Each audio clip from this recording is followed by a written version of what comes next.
Hi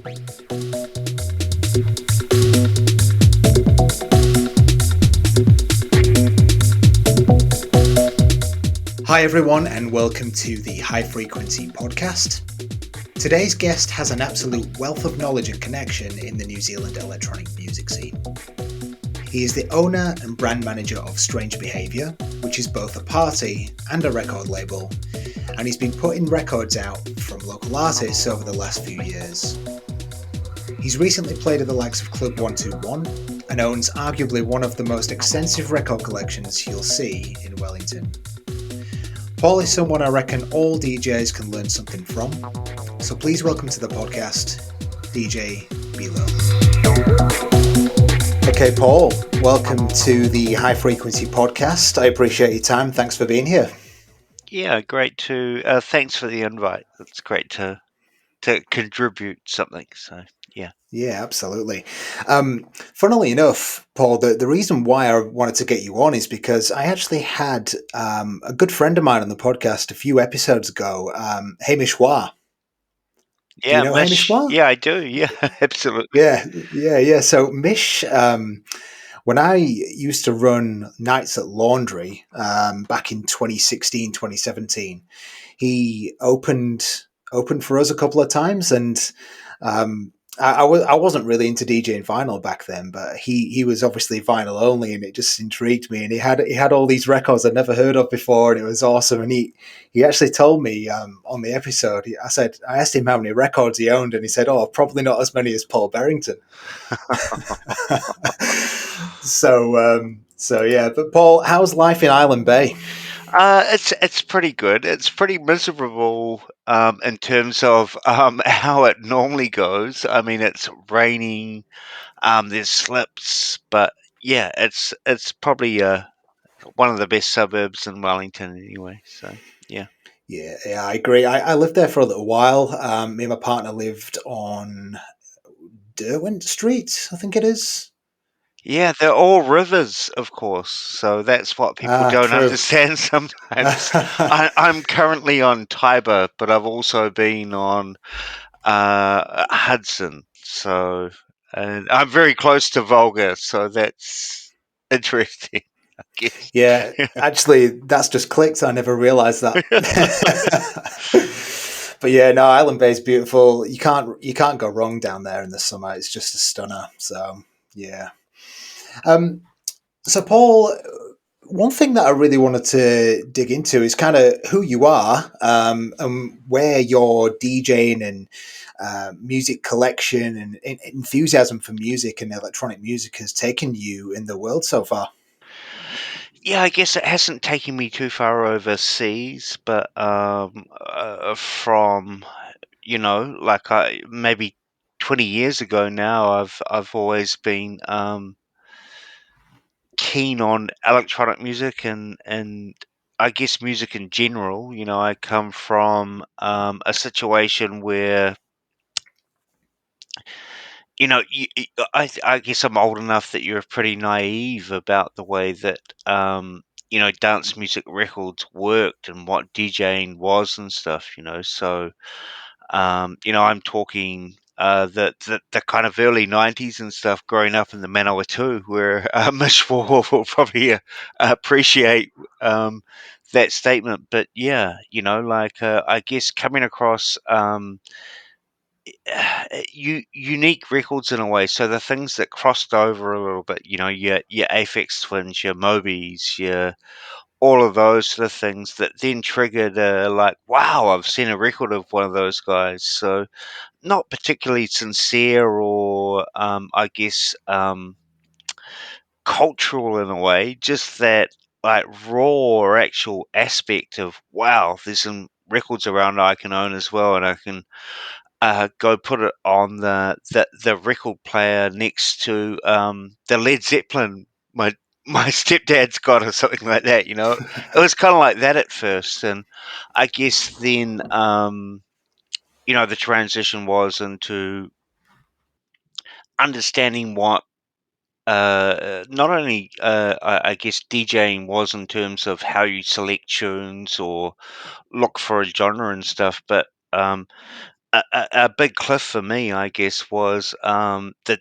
technical aspect of it. Like I understood scratching, hip hop stuff, all of that sort of stuff. It was fun. Sort of, it was a bit more of a rhythm, but to actually understand how you blended um, some dubs of a Talking Heads record with those sort of things. It's probably didn't happen until I shifted to Wellington, and the raves were going on and all the rest of it. But you were lucky enough to, I guess, see bar DJs, and I think bar DJs is a really big thing in New Zealand, in particular of where genre and where I guess lack of genre goes in a way, where it's you know uh yeah. So Yeah, I guess bar DJing's a bit of everything, and there's not really something that specific. And I'm obviously not from New Zealand originally, and I only moved over here maybe 8 years ago, full time. Um, so I guess I don't know if you've been over to the UK, but coming over from the UK, where there's such a thriving electronic music scene, to come to New Zealand to find that there is a lot of bar DJs, as you alluded to, was quite interesting to witness. But I don't think it was like that back in the 90s, was it? Because there must have been a thriving. I mean, Mish seems to think there was a pretty thriving scene in Wellington. yeah, absolutely. I think there was in a lot of places in New Zealand, but I think the way that I look at music and like I've run a independent record label and stuff these days. The thing that I find interesting is that um, it felt as though we were kind of at that time following things a little bit more than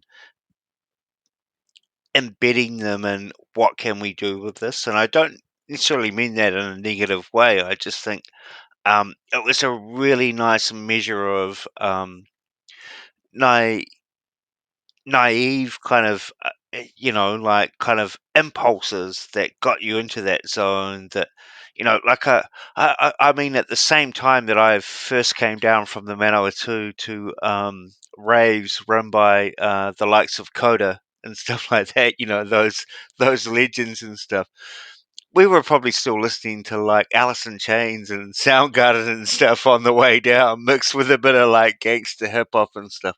So yeah, I never try and be too sincere about it. Like now that like I've been around a long time and stuff, I can look back at that and stuff. But I was very much a fan at first, and you know, um, I think in recent years, I've never been the most technical DJ, but in recent years, I've kind of got more interested in how I look at what I do and stuff. Whereas I think I was maybe one of those kind of party kid DJs for a long time, like, and those times were fantastic for that, full respect and shout outs to so many people. And a few of them still doing stuff that I'm around and stuff. It was an amazing scene to be around. But I guess the thing I'm trying to say is it felt raw. It's almost like taste in music and culture and stuff didn't matter too much. And inevitably that creates that anyway.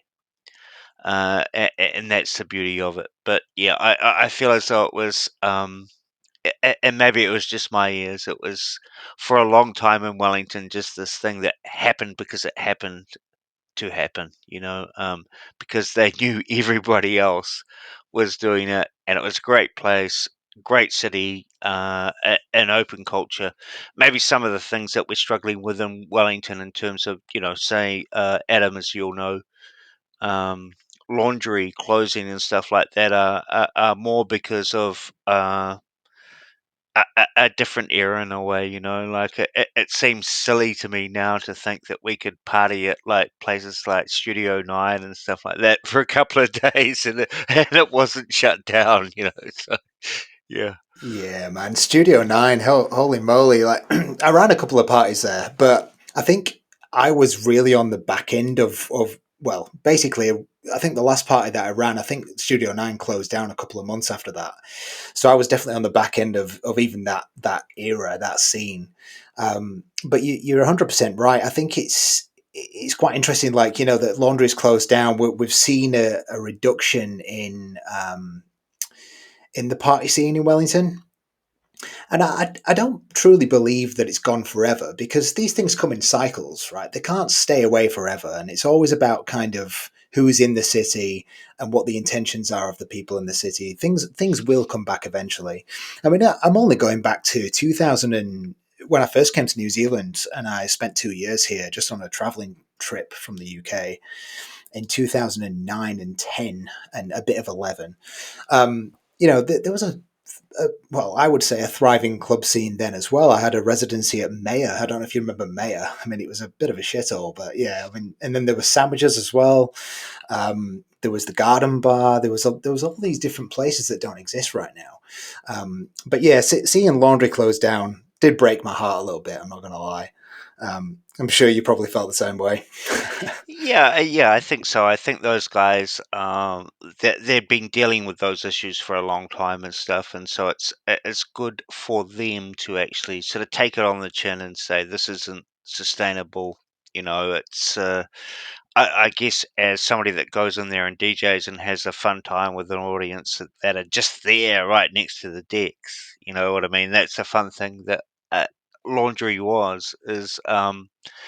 Uh, you know, you don't have to deal with all the complaints and stuff of you like turning up the filter or doing something funny on the decks and stuff the next day, you know, and that's what those guys had to do, you know, and it was one of those places, I guess, because of where it was. The walkthroughs and stuff could be really unpredictable, so you might have a party on and you get a little crew in there and stuff, but then the thing that really sent it over the edge was that lovely group of people that just went, "I'm walking past this and this looks like fun," you know. So it's yeah. Yeah, it definitely attracted all sorts of different types of people, that's for sure. But I think that was the beauty about Laundry, right? You know, it was, Oh, and everyone absolutely. Yeah. respected each Yep. other, and that's the way the music scene and the clubs and the bars should be. You know, it's just free flowing energy of anyone that's there with no differences, and people are there for the music, and that's the way it should be. Yeah, I guess that's a nice little segue into like a nice experience that I had, and I feel very lucky of having is you know, that the Matterhorn, which lots of people will know as more of a restaurant and stuff like that. In the very early days, the original owners and the space and stuff like that, it was just this amazing space that, you know, like you could kind of be the all sorts DJ, you know, and that's something I really pride myself on. Like I know the mix that I've done for you, Adam, is like it's sorry I didn't have enough time to do a really really good one, but it's just a collection of records that I had around at the time, and I hope everybody enjoys it. But you know, like I over the last couple of nights have played 60s music for an event and stuff, and I guess that's the thing for me. I've never really been somebody that wants to get stuck in um trying to be a genre in a way or something. I really respect it, and I really respect people that um go, this is what I want to do. I think that makes some the best DJs for me technically in a way is that point of view, but um I really enjoy the kind of research of music and collecting vinyl and those sort of things just as much as the actual DJing sometimes. And, you know, uh, inevitably that makes me somebody that's just a bit spontaneous and kind of looks for the vibe and stuff like that. So, yeah. Um, the one thing I would say is once upon a time, if you're my age, there wasn't even CDJs around and stuff like that, you know. So like we're talking pre-Napster and stuff like that in a way. Um, and so you built up too many records. And what I really like about what the current scene has is I run a record label, Strange Behaviour, and we offer at the moment only tapes and digital. But what I like personally is that I don't have to buy so many records anymore. Because every Friday night, every Thursday night, every Saturday night, I'd kind of be having to have a couple of new records and all the rest of it, sort of thing. And so I worked in record stores and stuff to kind of maintain that. Um, but these days, I kind of like, I've bought the things on Bandcamp. I've done it in a more, I guess, a sophisticated way of looking at how we create products. I still love vinyl. I have way too much of it. Um, but I tend to just buy the things that I love now. You know what I mean? I've DJed with them a few times on radio, or I've done those sort of things, and I know that's one that I want to play for my daughter, or when we're there on Sunday night or something, that's what we're going to listen to while the roast's on or something. I don't know. I'm sounding like an old man, but you know what I mean. And so I think the culture's really healthy. I think we are going through a transition at the moment, which is it's interesting. But yeah, it's a healthy scene. There's so much I want to touch on there. I mean, just going back to what you said about, you respect those people who can be one genre, those DJs that can just play one genre. Whilst there's a beauty in that, and I do respect those people too, and in a way, I kind of have been that person for a long time. I actually think um, there's more skill and more interesting mixes when you have a variety of different genres of music to play, um, because that's truly what makes sets interesting. Um, so whilst owning tons of music is I guess it's something that everyone kind of aspires to, especially if they're a DJ or a record collector or whatever. I still think that it's important to keep your music taste varied. Plus, I do. I'm a music producer as well. I don't know if you've done any producing in the past, Paul. We'll come on to it, but I find that if I only listen to house music, I run out of inspiration really quickly. And I find that if I listen to other types of music, rock and pop and hip hop and all these types of music actually give me inspiration to create house music. And I think that that's really important as well. Um, yeah. But Paul, obviously talking about your record collection, when did you start collecting, or when did you first buy, and when do you reckon you actually started collecting? Yeah, I mean, I come from a supportive family, and I guess records were still kind of a bit of a thing. There was, yeah, I had a stepdad that kind of influenced me a little bit with like kind of a real interest in things like Tangerine Dream and stuff like that. So I had this kind of awareness of somebody that I'm not trying to romanticize it. His main things were Black Sabbath and stuff like that, but it had enough time in his life, I guess, to you know being shown a few electronic things and craft work involved and stuff like that. I grew up in around an environment where I was 10 or 11, maybe 9, 10, when breakdance, like, cut it in New Zealand and stuff. And so, like, one of the funny things, I still have them, like, with my, like, pocket money or my goodwill money from mum and stuff. We went down to what is, I think, the equivalent after heaps of names and stuff, probably New World, but at the time that I um, am talking about was maybe called KTEL or Woolworths or something, years and years ago. But they had one of those like kind of weird swinging, and this is what I love about culture because I have like so many Philip K. Dick novels and stuff that come from the same sort of thing in an airport.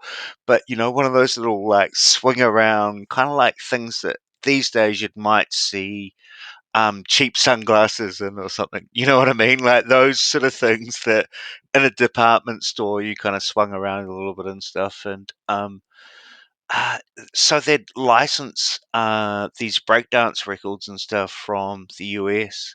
And it wasn't like you've seen Al Nafish, like original fantasy rock records and stuff like that. I'm talking about like things that I was talking to my partner Olivia about it the other night. You didn't even see their kind of the artist names on the records. So it was just the name of the song and various artists. With a kind of like a like sold it countdown right now kind of cover. And so I got a couple of those, and then got totally tied up in things like, really well produced things, kind of like Belinda Carlisle and heaps of things like that. And then, of course, went like kind of metal and Motley Crue and stuff. And so you have that little sort of imbalance that comes as being a young man and stuff. And the key thing, and this is quite a funny thing, and I hope Mike Keats gets to hear it, but I must have got to about like kind of in the Manitou growing up, got to about the age of 14 or 15, and been aware of a few sort of like I guess crossover electronic things and stuff like that. But then had this guy come out from Scotland who is now the main guy out of the Cuban Brothers, a man called Mike Keats, fantastic comedian. But he came and stayed with us, and uh, we hung out at my high school fielding ag, which I'm sure I'm sure a few people will know sort of thing. Um, and he had these mixtapes, so we thought we were aware of, a few things. And one of the people that hosts my radio show, Harry, reminded me of one the other day, like Deep Forest. So, some quite funny things, Orb, remixes of the Happy Mondays, that kind of stuff, without really knowing how important Oakenfield or Witherall were and stuff. And then he arrived with these tapes, and it was that Excel, the first chapter kind of type stuff. It was that like big keyboard stabs and rave and stuff, and it was just like enough to get you over the metal you were listening to. And like it came along with a video where you knew all you had to do was have a strobe in the corner and stuff. And so and the Manawa too, that's what we were kind of doing, is putting on some of these silly tapes and standing there and I guess trying to impress people and stuff like that. And then we came to Wellington, and Wellington's DJ culture was particularly rich in another space, actual tasteful stuff. These guys were probably going, who are these kids that think playing the Prodigy and stuff like that is cool. It's like um, there was great bars, there was great vibes, there was lots of variation, and I'm very thankful to the likes of the Coas and Moos and other people of that Wellington scene to actually kind of embed this scene. We go to two or three venues and see, what I think people experienced elsewhere in the world. But yeah, luckily in this government town that was going through a bit of a transition itself. So yeah, So when did you actually start DJing then? Was that when you came to Wellington?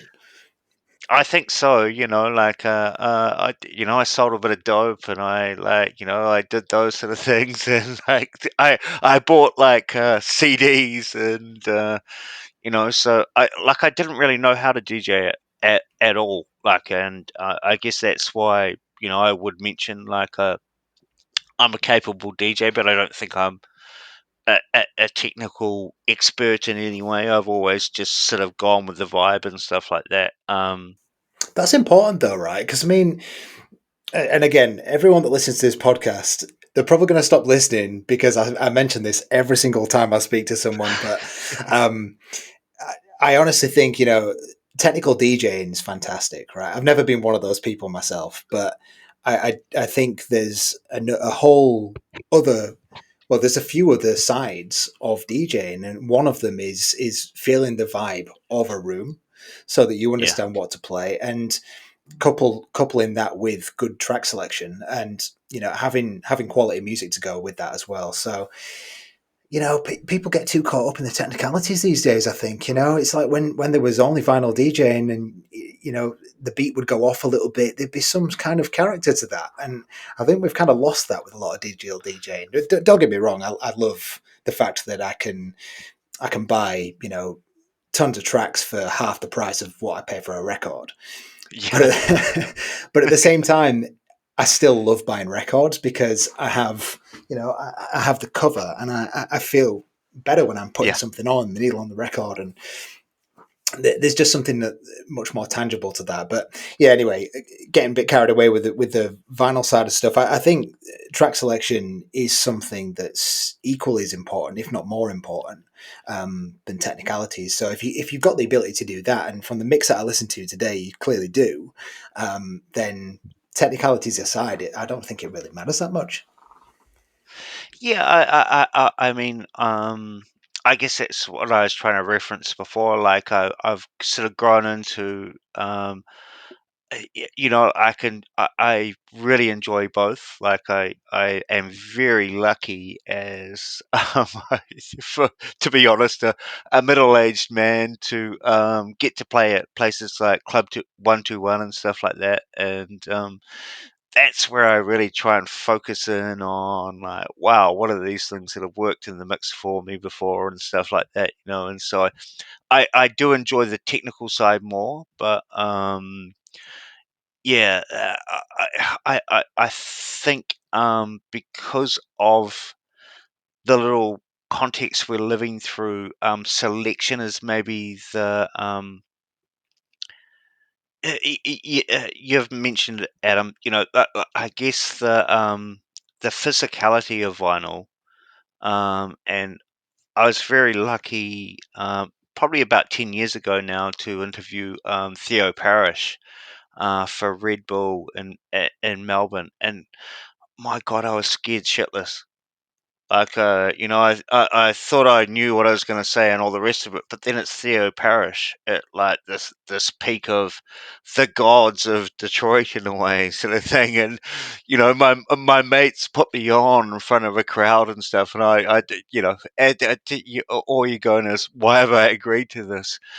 The beautiful thing that he did, and the thing that I find with my I have a 2.5-year-old daughter. The thing that I find now is he got out a very common record, and that was Stevie Wonder's "Songs in the Key of Knife," and he had a US original with the inserts, all of those things that he brought out.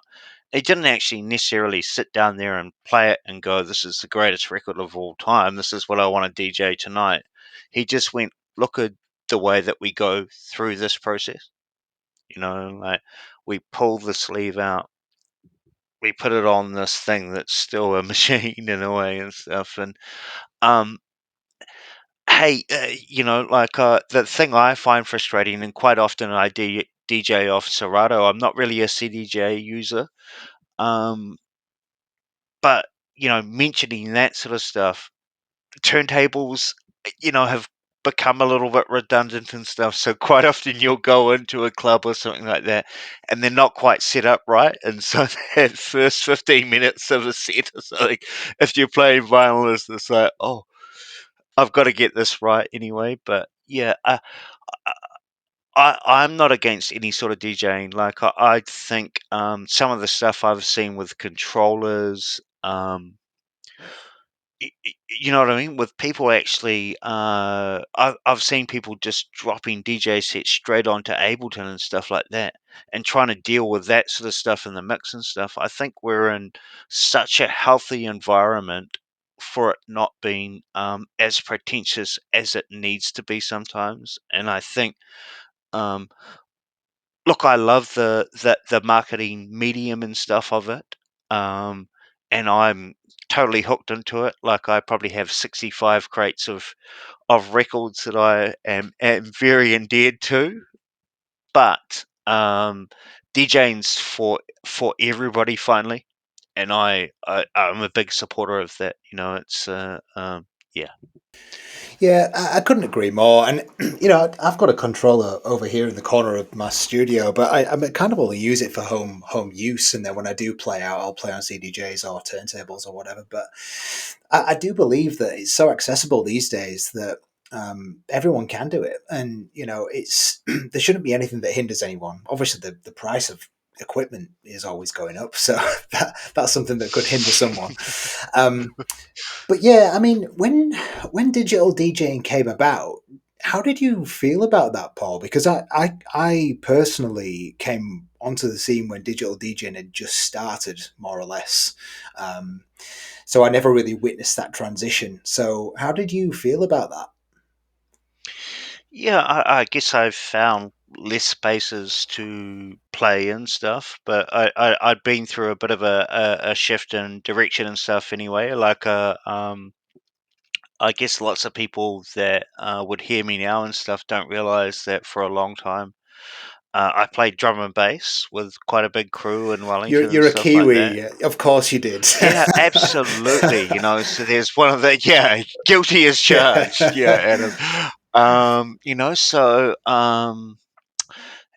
And through life change and stuff, I shifted to Melbourne and stuff, and kind of fell in love with actually sort of, I guess, playing the records that I'd collected a little bit more and stuff because I wasn't getting big sets or anything like that. I wasn't a good enough drum and bass DJ. I wasn't doing like quadruple drops of like Andy C tunes and stuff like it all got a bit silly around that time, and so I was I guess I was working in record stores for a long time as well, and so my context was just like, wow, I get to play at places like the early Matterhorn where I can play like a LTJ Bookham record, but also play Dilla and Theo Parrish or something. Yeah, it was that sort of place. You know what I mean? And you're looking around the room, and there's the likes of people in Kiwi bands and stuff like that now that are about to go to another party and stuff, but they come down there for a couple of drinks and stuff. So it was a really good environment to test taste in a way. It's taste is so subjective, so I wouldn't expect that I am some sort of tastemaker, and I really hate the term and stuff. But that was the environment at the time. If you could have a residency somewhere in that space, you probably were working in a record store and had first access to the tunes and stuff, And we're talking like where social media is still in its early stages. So just a press release, a printed press release or something that came through as an early email or something that said this is going to be the record that charges things and stuff like that was still quite important. So I think that's always embedded something in me that just looks for sounds you like and stuff. And I guess in the last couple of nights, it's a really nice way of looking at it because I wouldn't have thought I'd be that keen on researching not only obscure 60s music, which is kind of what I'm into. I collect jazz and soul and stuff like that, but also how can I fit in some other things that are actually really good songs into something that's, yeah, it's I guess increasingly I try not to be pretentious because I am quite pretentious when I play. You know what I mean? Like if I play a club set or something, it's probably going to be quite pretentious compared to what somebody that's 23 is going to play and stuff. Um, but yeah, I see the balance of music, and yeah, it, it's it's one of those things that, yeah, there's so many people that I've seen over the years, good friends and stuff, that they're not willing to kind of pull finger and go, "Well, things can change" and stuff like that. And I think that's why I refuse to be genre so often. Is just because I know I'm being genre. If I've made you guys. a house mix in my mind, but hopefully there's a little bit of something else in there that you know makes people realize this is music or different as well. So yeah. Yeah, yeah, for sure. And speaking of, people who aren't willing to change, going back to that genre thing, I think one of the ironic things about being so focused on a particular genre is that your music taste is ever evolving anyway. So it's not like you can say, right, for the rest of my life I'm going to DJ house music, because there's going to be a point where you're not going to. It's like recently I've been getting into a bit of breakbeat, and I've been putting some breakbeat into my mixes and sets just to kind of break up that 4/4 beat, and I think it works really well. Never thought I would do that 5 years ago. So I think in this environment you've got to be willing to change and be open to new things, because it is a fast paced scene at the end of the day. But how was your set at Club 121 anyway? Because you got invited to do an opening set, didn't you?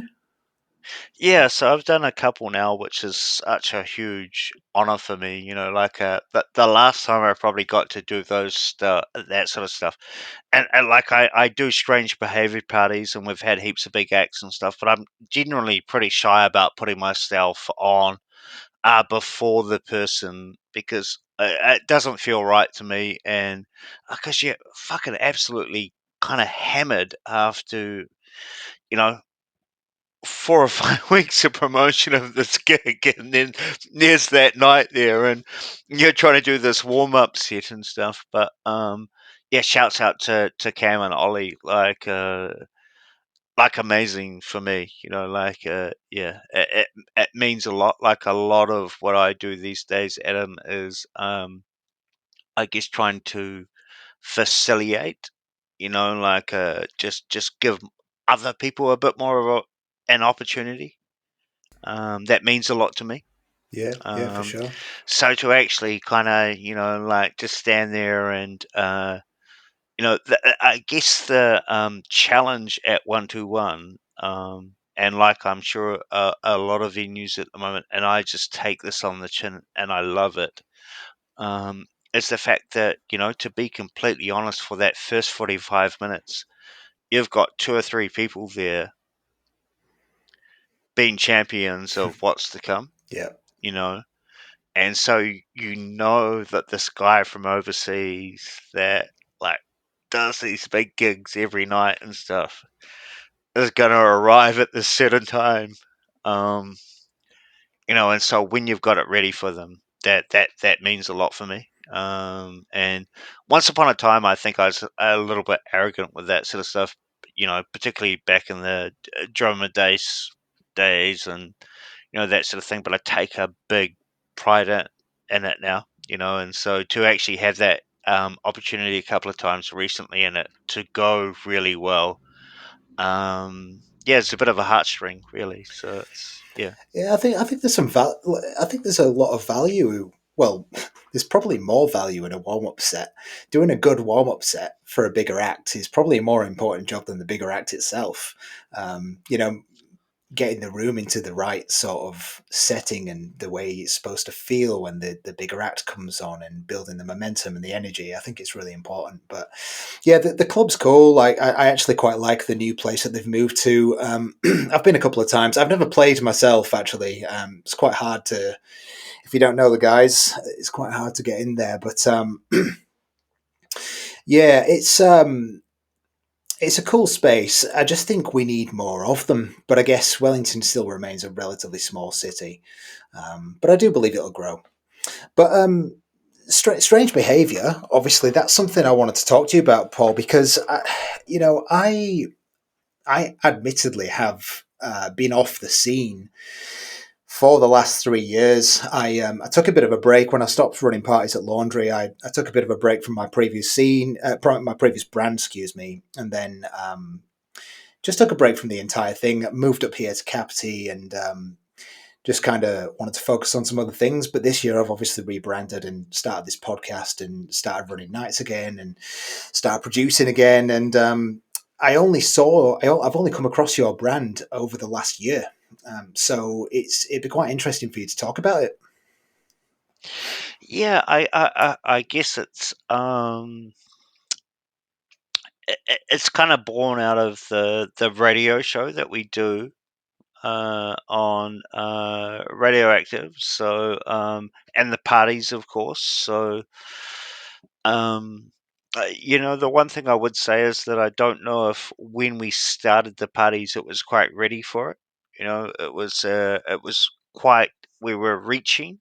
Well, personally, I feel as though 50% of them went well.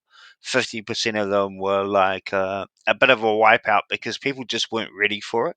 It's and the context now is completely different. But I guess along that journey, I was lucky enough to start a segment on radioactive that kind of, I guess, allowed for the vision a little bit more in terms of 3 hours on a Saturday afternoon to night from 4 to 7.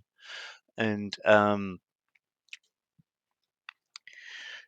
in doing that, I kind of realized that I couldn't host the show every Saturday night and stuff like that. So I became involved with some other people. I was doing nights at laundry. I was doing, just still trying to, I guess, keep stuff going with a bit of fat lip about the fact that like I couldn't keep doing big internationals or these big parties and stuff. And Emma Ludis, who just had this absolutely amazing record. That she was, I dare say, a little bit shy about. It's quite a personal record and stuff. She'd been my guest DJ and radio host. And she had this like one of my favorite background influences. Is what you call the Sheffield sound, so Warp Records and that bleepy sound of LFO and all of that sort of stuff is just a key point of it for me. Um, and she had this record that didn't quite dance, it didn't quite be ambient. And in my opinion, it's a modern classic called Two of the Same.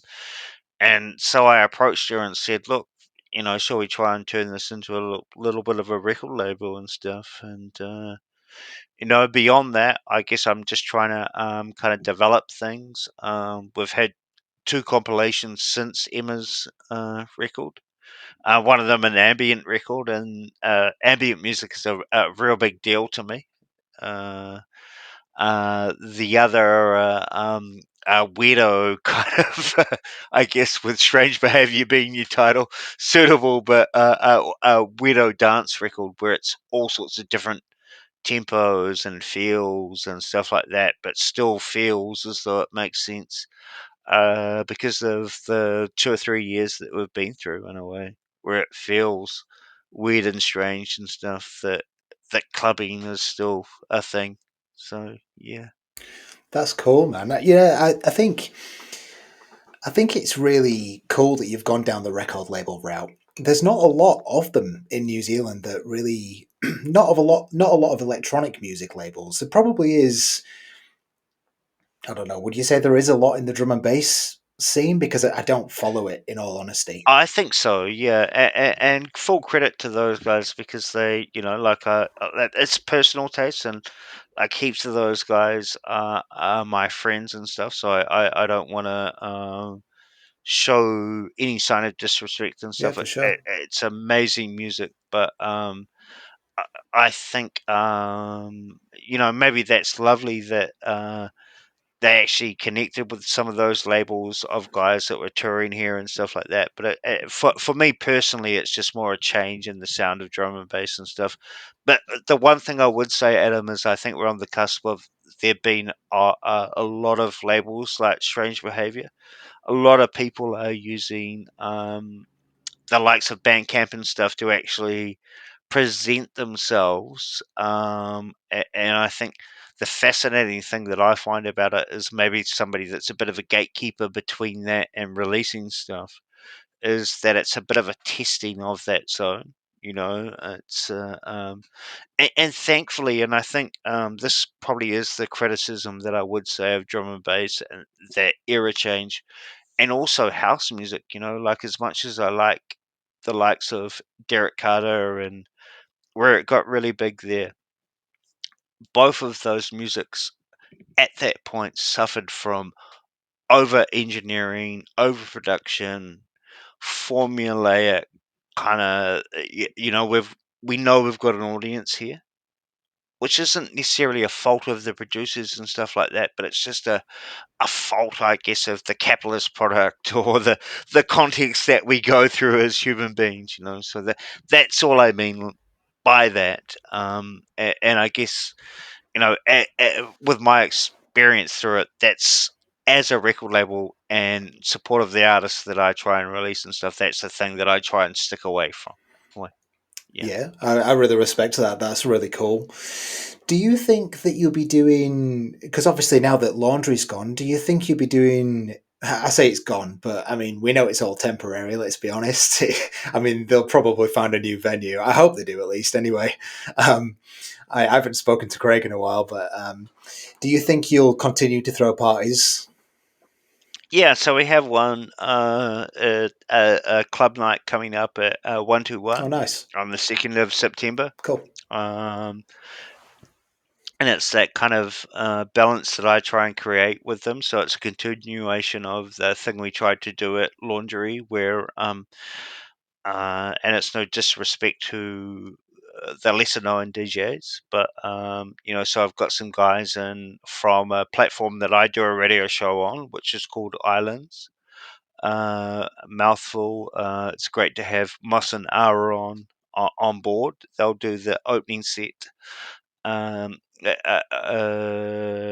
friend named Ben, who was on the Uneasy Clubbing compilation, is going to do a live set, and then I'll do a DJ set, and Amy Jean will also do a DJ set later on as well. So yeah, Yeah, Amy doesn't know who I am, and to be fair, I've never met her, but I'm quite interested to get her on the podcast at some point because I know that yeah, for she's got sure. quite a lot of Yeah. experience with records, and she plays at 121 quite a bit as well. So So she's like a very talented person, like particularly in the composition side of mhm, things. Like she's a fantastic DJ, but she makes she went to Berlin music schools and stuff, Weimar and stuff, and she makes some compositional stuff that's quite extraordinary. So nice. so yeah, Yeah, that's really yeah. cool. It's again, it's important to have that variety, isn't it? Playing a band as well as being a DJ, or at least do something else with your music. I think that's pretty important. So yeah, hopefully on the second I'll be able to make it down and meet you in person because that would be pretty cool. And obviously then I can maybe chat to Amy about coming on the podcast in person because I do really feel that the digital age is all well and good and social media is all well and good, but meeting someone in person and creating that relationship in person is so much more authentic. And yeah, I do think we lose a lot of that these days, being so addicted to social media. So yeah, so that'd be pretty cool.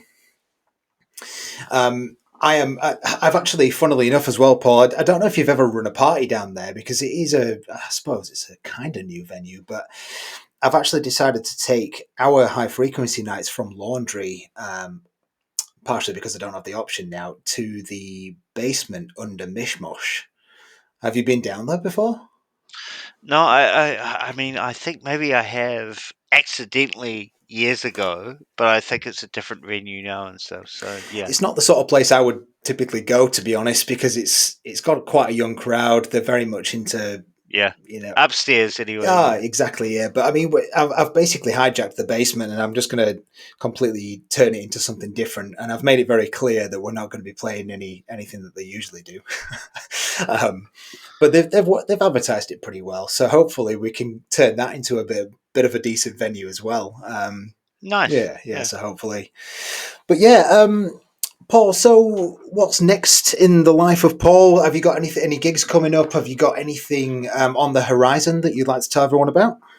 Yeah, I guess with Strange Behaviour, and like I say, I don't, Strange Behaviour as a record label isn't really a set genre, so I've got two releases coming up, and one of them is Peace Point, which is a really lovely sort of IDM record in a way. It's beatless mostly, but is made by a very, very talented man that kind of, I guess, underrates his music a little bit.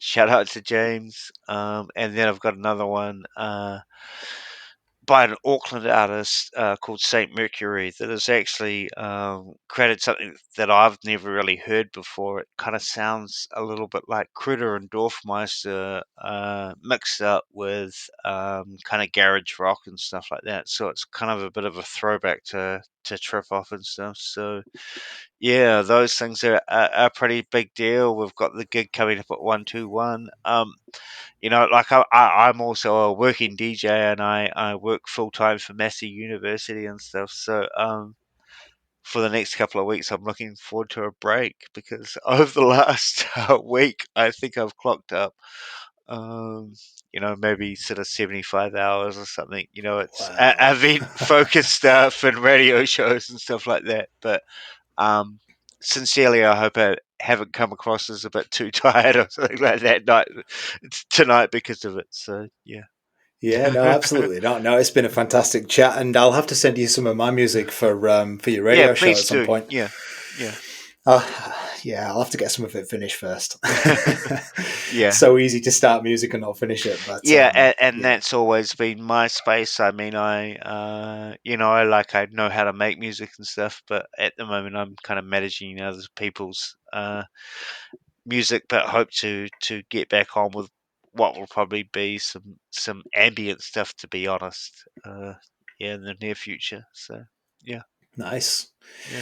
All right, well, we'll just about leave it there, I guess, Paul. That's been a really good chat, really insightful. Just really good to know that people on the scene in Wellington haven't been hindered by the last 2 years and the lack of venues at the moment. It's quite nice to hear that obviously you're continuing with the Strange Behaviour parties and you're not going to let anything hinder you. And I suppose after doing it all these years, why would you? No, it's exactly that. I mean, there was once upon a time where, I enjoy my current space. I look back at having to like play 4 or 5 nights a week to kind of like live off it and stuff.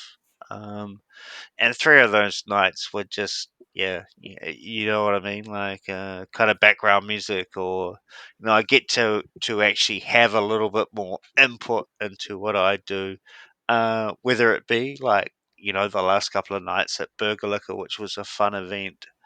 But it wasn't like I was going like gonna sound like Sounds tonight. It was like, I'm probably gonna play some weird 60s stuff and that. So it's, yeah. Cool. Well, Paul's done a really good 60-minute mix for us all of some of his records from his collection. I listened to it earlier on. It's fantastic. I loved it. It was there's some real classic stuff in there. So I hope everyone enjoys it. And Paul, thanks for coming on. Really appreciate it. And catch him and his crew down at Club 121 on the 2nd of September if you're around in Wellington. And we'll see you on the next episode.